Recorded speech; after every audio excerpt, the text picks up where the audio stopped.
வந்த மத்தள சத்தம் தாளம்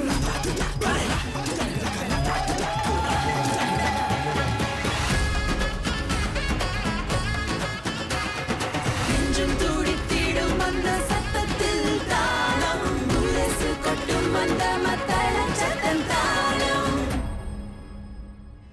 மற்றொரு வெள்ளிக்கிழமை உங்களை சந்திக்க நாங்கள் வந்துவிட்டோம். Welcome to Thalam Indian Beat. We are delighted to be back with community updates just for you. இந்திய கலைகளை பறைசாற்றும் விதம் நம் சமுதாயத்தில் பல நிகழ்ச்சிகள் ஏற்பாடு செய்யப்பட்டு வருகின்றன. அவற்றிலிருந்து 2 இன்று நாம் காணவிருக்கிறோம். Alongside those, we bring to you a sport event that focused on forging friendships. Here's a preview of all that you're in for today. மரபு கலைகளை கொண்டாடிய மாபெரும் விழா. Connection and camaraderie on the pickleball court. 10 ஆண்டுகளை பூர்த்தி செய்த களரி academy. இந்திய கலைகள் ஏராளமானவை. இசை, நாடகம், நடனம் போன்ற பிரிவுகள் கொண்ட இந்த மரபு கலைகள் பல்லாயிர வருடங்கள் தொன்மையானவை. அவற்றில் சில கடல் கடந்து உலகெங்கிலும் கற்றுத்தரப்படுகின்றன, படைக்கப்படுகின்றன. இன்னும் சில இந்தியாவிற்குள் பிரபலமாக இருக்கின்றன. However, there exist many art forms that are still largely limited within their places of origin. Such dance forms and musical instruments have many tales to tell and history to share. Ananda Traditional Arts and Music, simply known as ATM, is a Singaporean organization that strives for Indian cultural preservation. They have been researching about lesser-known Indian folk arts with an aim to put the spotlight on them. அந்த வகையில் ஆட்டம் குழுவினர் சென்ற ஆண்டு ஒரு மகத்தான நாட்டுப்புற கலை திருவிழாவை நடத்தினர்.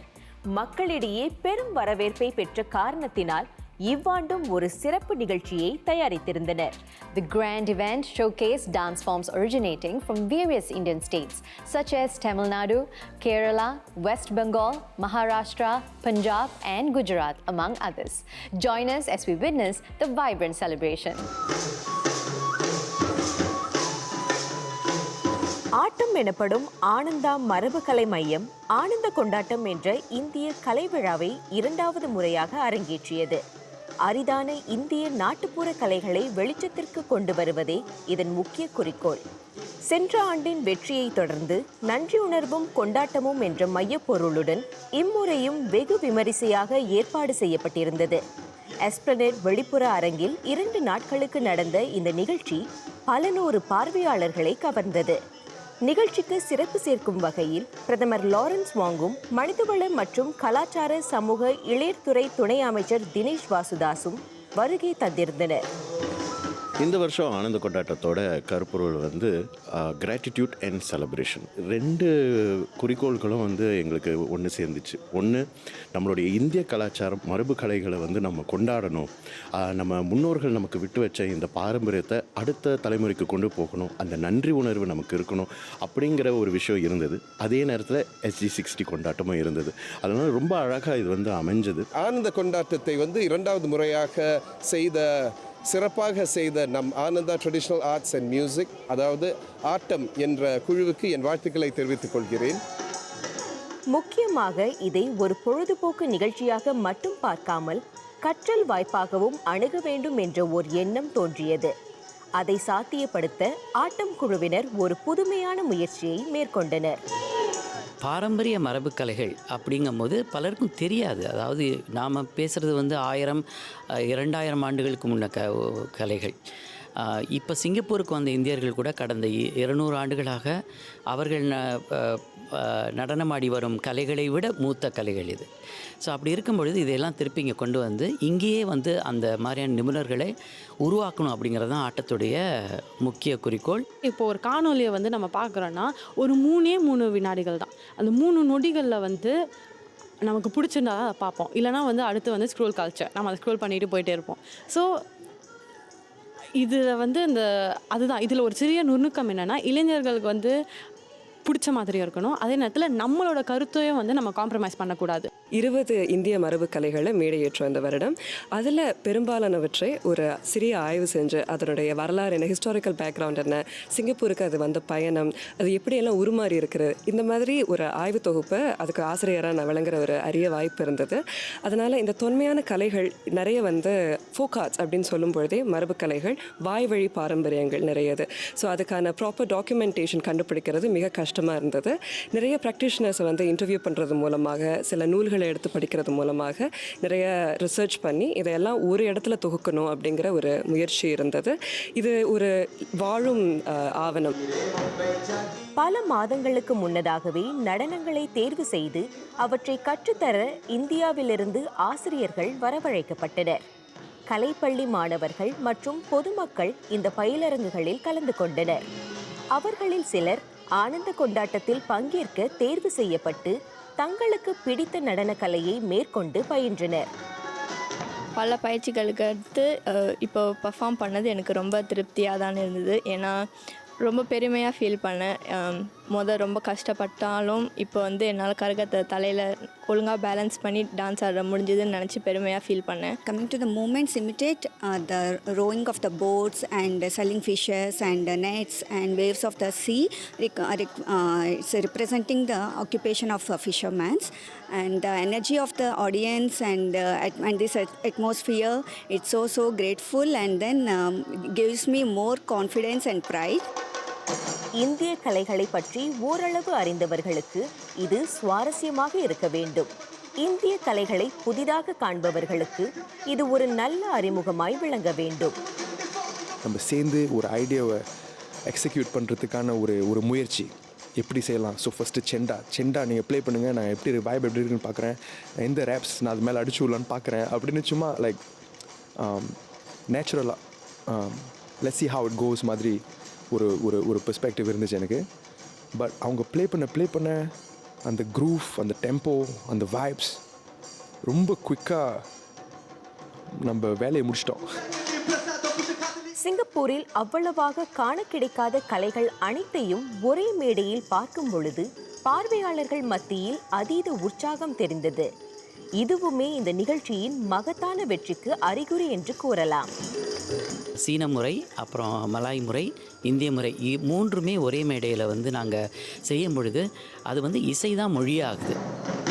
இந்த நிகழ்ச்சியை வெற்றிகரமாக படைக்க சுமார் 200 உள்ளூர் மற்றும் வெளியூர் கலைஞர்களும் சுமார் 100 பேரை சேர்ந்த தயாரிப்பு குழுவும் உழைத்துள்ளனர். அதன் வெளிப்பாடே இந்த 2 நாள் திருவிழா.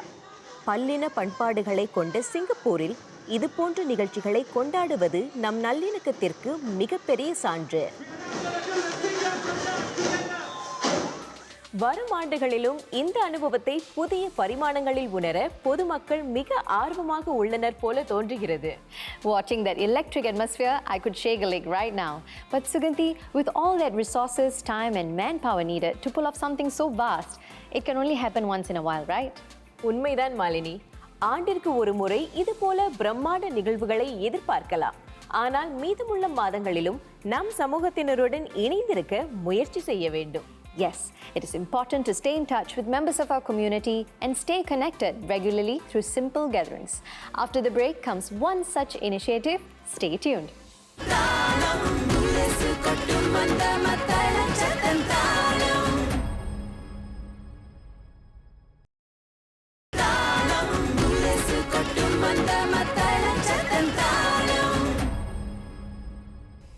Welcome back.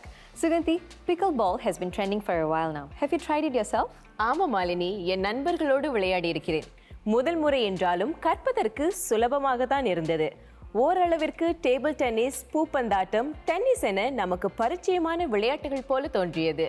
Yes, I felt the same way too when I tried it for the first time. Despite differences in rules and equipment, it was a rather easy sport to pick up. And it is this sense of familiarity and ease that the Singapore Gujarati Society's youth wing capitalized on. They organized a friendly tournament that focused more on connections and less on competition. வாருங்கள் நாமும் மைதானத்திற்கு சென்று ஆட்டத்தில் இணைவோம். After a long week of school and work, the weekend offers a much-needed breather.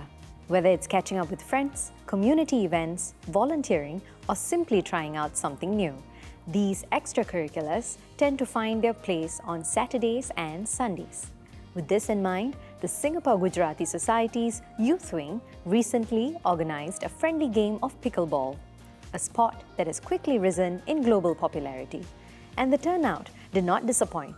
The idea was simple: bring Gujarati youth together, try something new, sweat a little, and most importantly, have fun. It wasn't a competition, but an opportunity to make connections. We have done multiple different events as the Yuva wing so far. Anything from Seva events. So we have done community service, we have done trivia nights, we have done a lot of different things. We have found that sports always garners the biggest support for us, and pickleball was something that was requested from our members.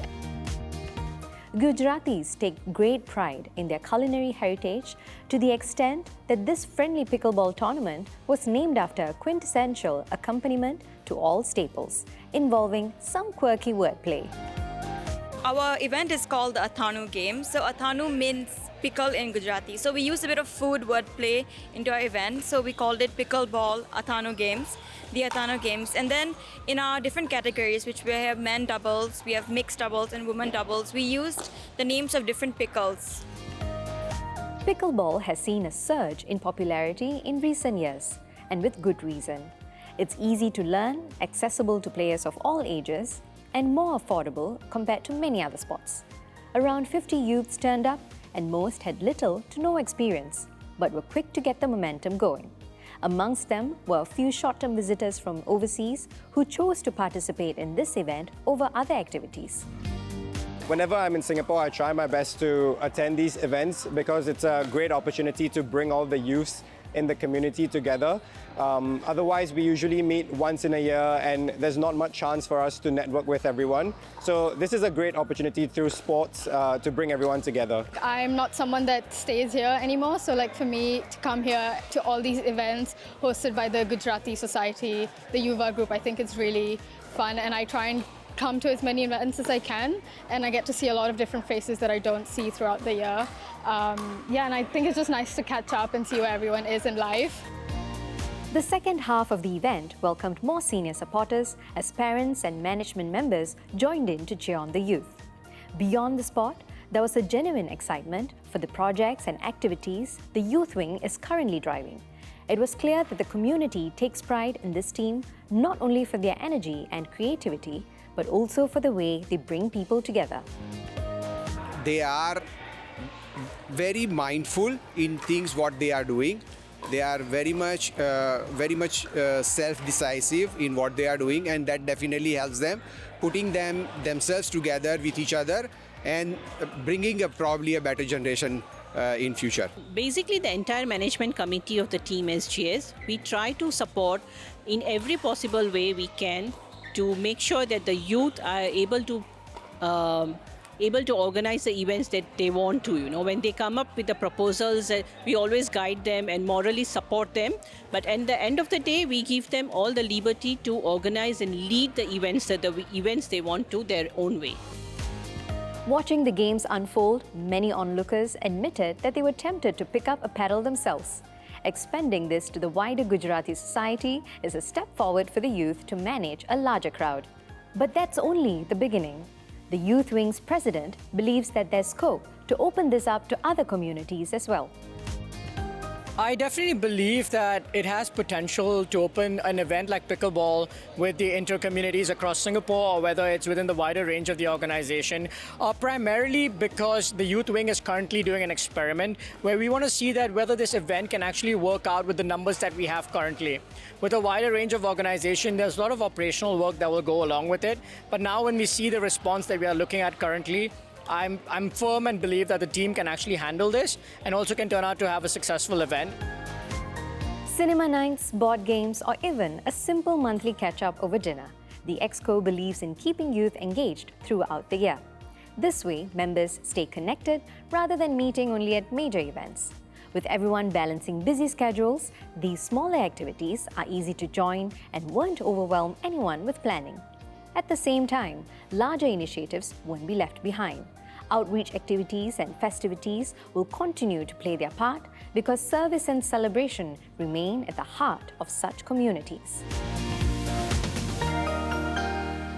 நட்புகளை நீடிக்க வைக்கவும் புதிய நண்பர்களை பெறவும் இது போன்ற நடவடிக்கைகள் பெரிதும் உதவிகரமாய் இருக்கின்றன இல்லையா Malini?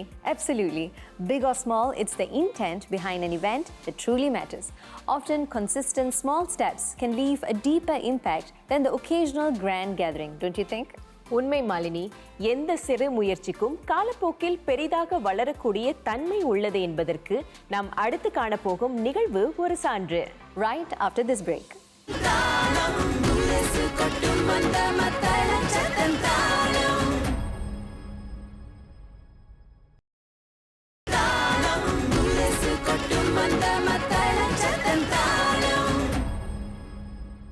New beginnings almost always warrant a range of emotions. Excitement, optimism, and cheer are often accompanied by some level of uncertainty, fear, and stress. Nonetheless, the key is to show up. அவ்வாறு நம்பிக்கையுடன் இலக்கை நோக்கி தொடர்ந்து செயல்படும் பொழுது வெற்றி பாதை விரிவடைய வாய்ப்புகள் கூடுகின்றன. Kalari Academy is a fine example of how success is slow but a continuous process. Inaugurated in 2015 with barely 10 members, the organization recently celebrated its 10th year anniversary, boasting a student count of over 500. தற்புகழை விட நமது மரபு கலைகளுக்கு புகழ் சேர்ப்பதே இவர்களின் கொள்கை என்று சொல்லலாம். இவர்களின் வெற்றி விழாவில் நாமும் இணையலாம், வாருங்கள். பாரம்பரியத்தை காக்கவும் உடலும் உள்ளமும் வலிமை பெறவும் உருவாக்கப்பட்டது கலரி அகாடமி.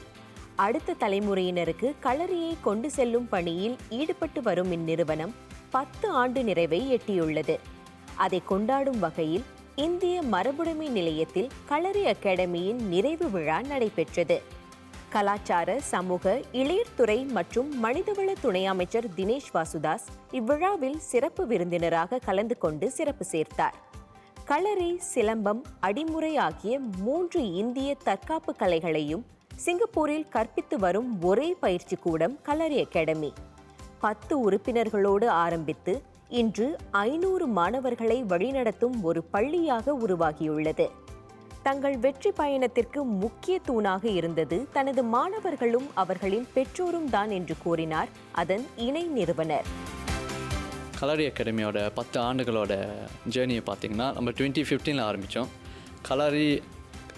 கலரி பயட், சிலம்பம், ஆதிமுறை இது 3மே காலாங் லெஜர் பார்க்கில் ஆரம்பித்து அதுக்கப்புறம் சிங்கப்பூர் ஸ்டேடியமுக்கு போனோம். அப்புறம் க்ரோ பண்ணி இப்போ நம்ம ஒரு பெர்மனன்ட் பிளேஸ் வச்சுருக்கோம். அது little India opposite Perumal temple இருக்குது. ஸோ நம்மளோட மெயின் சக்ஸஸ் பார்த்திங்கன்னா கலரி அகாடமிக்கு நம்மளோட ஸ்டூடெண்ட்ஸ். களரி கலையை மொழி, இனம், மதம் போன்றவற்றையும் தாண்டி உலகம் முழுவதும் கொண்டு செல்ல வேண்டும் என்பதே களரி அகாடமியின் நோக்கம். தாங்கள் எதிர்நோக்கிய சவால்களும் எட்டிய சாதனைகளும் வரும் தலைமுறையினரின் கைகளில் சான்றாக இருக்கும் வகையில் சிறப்பு நூல் ஒன்றை களரி அகாடமி வெளியிட்டுள்ளது. களரி அகாடமியின் பரிணாம வளர்ச்சிக்கு பல அமைப்புகள் உறுதுணையாக அமைந்துள்ளன. அவர்களுக்கு நன்றி கூறும் நோக்கத்தோடு அச்சிறப்பு நூல் சுமார் 7 அமைப்புகளுக்கு வழங்கப்பட்டது. அவற்றுள் தேசிய மரபுடைமை கழகம், எஸ்பிளனேட், லீஷா போன்ற அமைப்புகள் அடங்கும். இது போன்ற கூட்டு முயற்சிகள் களரி அகாடமியின் முன்னேற்றத்திற்கு பெரும் உதவியாக அமைந்துள்ளன. 2018ஆம் ஆண்டில் எங்களுடைய கலை பயணம் களரி அகாடமியோட துவங்கியது. கலா உற்சவம் இந்திய கலை நிகழ்ச்சி வாயிலாக அவங்க எங்களுக்கு சிறப்பு பட்டறைகள் ஏற்பாடு பண்ணி கொடுத்தாங்க. அதன் பிறகு அவர்களுடைய வளர்ச்சி, அதாவது ஒரு சின்ன குழுவாக வந்தாங்க. இப்போ நிறைய உறுப்பினர்கள் இருக்காங்க, அதுவும் இளைய உறுப்பினர்கள் இருக்காங்க. ஸோ கண்டிப்பாக எதிர்காலத்தில் அவங்களோட தொடர்ந்து பங்காற்றணுன்றது எங்களுடைய அவா. Kalari Academy's 10th anniversary has been inspiring because it tells the story of not just creativity but also about resilience. They have been working creatively with festivals such as the Singapore Heritage Fest over the past few editions, and I do hope that not just to reach out to just the Indian community but also the larger community at large and make Indian martial arts something that people can look forward to over the years. பல்வேறு நிறுவனங்களும் அமைப்புகளும் பொதுமக்களும் இந்நிகழ்வில் பங்கேற்றனர். பரபரப்பான இக்காலகட்டத்தில் களரி போன்ற கலைகளை பாதுகாப்பது முக்கியம். சிறுவர்களையும் இளையர்களையும் களரி கலையில் ஈடுபட ஊக்குவிப்பது அவசியம்.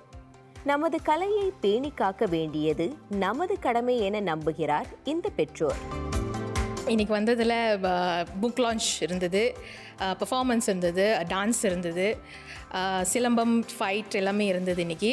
ஸோ ரொம்ப ரொம்ப சந்தோஷமாக இருந்தது. நிறைய பேருக்கு வந்து களரி பயிற்று சிலம்பம்னா என்னன்னு வெளியாளுக்கு தெரியறதுக்கு நிறைய வாய்ப்பு இன்றைக்கி கிடச்சிது. எனக்கும் ஒரு நல்ல ஒரு அனுபவம் இன்றைக்கி ஜாயின் பண்ணதில்லை.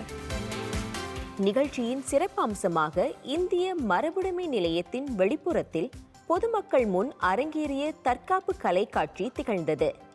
அதன் உறுப்பினர்கள் முக்கியமாக இளையர்கள் வழி நடத்திய சாகசங்கள் கண்களுக்கு விருந்தாக அனைவரையும் மெய்சிலிர்க்க வைத்தன. நிறையா மார்ஷல் ஆர்ட்ஸ்லாம் ட்ரை பண்ணியிருக்கோம். MMA, மொய்தாய், BJJ. ஏன் நம்ம பாரம்பரியமான சிலம்பாட்டம் ட்ரை பண்ணக்கூடாதுன்னு நினச்சி நான் அதை சர்ச் அப் பண்ணப்போ எனக்கு கலரி அகாடமி தெரிய வந்தது. என்னை போல இருக்க யங்ஸ்டர்ஸ்க்கு என்ன கூறுவேன் என்றால் பயப்படக்கூடாது, தன்னம்பிக்கையும் ரொம்ப கூடும். களரி கலை ஒரு தற்காப்பு கலை மட்டுமல்ல, உடல் வலிமையை தாண்டி நம் மனதை சமநிலைப்படுத்தி கூர்மையாக கவனித்தல், ஒழுக்கம், பொறுமை போன்ற நலன்களையும் கற்பிக்கிறது. களரி அப்படின்னு பார்க்கும்போது இது நம்மள ஒரு பாரம்பரியமான ஒரு கலை. சேர சோழ பாண்டிய பல்லவத்திலிருந்து போர்முறையிலிருந்து அடிமுறை பயிற்சியாக அது தற்காப்பு கலையாக மாறி இன்றைக்கி நம்மளோட பாரம்பரியத்தை பற்றி சொல்லிக் கொடுக்கறதுக்கும் இன்றைய இளைஞர்களுக்கு தற்காப்பு கலையாகவும் தன்னம்பிக்கை வளர்க்குற ஒரு கலையாகவும் நான் அதை பார்க்குறேன். முதல்ல என் அம்மா என்னை ஜாயின் பண்ணி விட்டாங்க. ஆனால் போக எனக்கு இங்கே நிறைய நண்பர்கள் எனக்கு அந்த தற்காப்பு கலை புரிந்திருந்தது. தொடக்கத்தில் களரி, சிலம்பம், அடிமுறை என்று தனித்தனியாக ஆரம்பித்து பின்பு படிப்படியாக 3 இந்திய தற்காப்பு கலைகளையும் இணைத்து தனித்துவமான பயிற்சி கூடமாக களரி அகாடமி வளர்ந்துள்ளது. களரி, அடிமுறை, சிலம்பம் இது 3 சேர்த்து ஒரு யூனிக் ஆர்ட் ஃபார்ம் நம்ம சொல்லிக் கொடுக்குறோம். அதை நம்ம களரி அகாடமியில் லேர்ன் பண்ணால் மட்டும்தான் யூ கேன் லேர்ன் இட். களரி கலையை கற்பிப்பதோடு நின்று விடாமல் குறும்படம், மேடை நாடகம், தொலைக்காட்சி தொடர் என அனைத்து தளங்களிலும் தடம் பதித்துள்ளது களரி அகாடமி. நம் பாரம்பரியம் நம்மோடு பயணிக்க நம் பங்கை நாம் ஆற்ற வேண்டும். மரபுகள் பழையது, பழக பழக அழியாதது. நமது பாரம்பரிய கலைகளை கட்டிக்காக்கும் ஆகப்பெரிய கடமையும் பொறுப்பும் நம் அனைவருக்கும் உள்ளது. அதில் முன்னோடியாக பணியாற்றி வரும் ஆர்வலர்களையும் அமைப்புகளையும் பற்றி இன்று நாம் கண்டோம். Through these events, we see how consistency and conviction combined is a strong foundation to make things work our way. Social networking is also a key factor in turning such initiatives into success stories. It is imperative to stay connected with the community through which the pathway to our roots become all the more accessible. இதனுடன் இன்று நாங்கள் உங்களிடமிருந்து விடைபெறுகிறோம். இது போன்ற சமூக நலன் அல்லது கலாச்சாரம் ஒன்றிய நிகழ்வுகளை பற்றி நீங்கள் அறிந்திருந்தால் கீழ்கண்ட மின்னஞ்சல் முகவரிக்கு எழுதி அனுப்புங்கள். We will see you again same time next week. Until then, take care and happy weekend. Signing off, this is Suganthi, Malini. இது தாளம் Indian Beat. நெஞ்சம் துடித்திடும் அந்த சத்தத்தில் தாளம் முரசு கொட்டும் அந்த மத்தள சத்தம் தாளம்.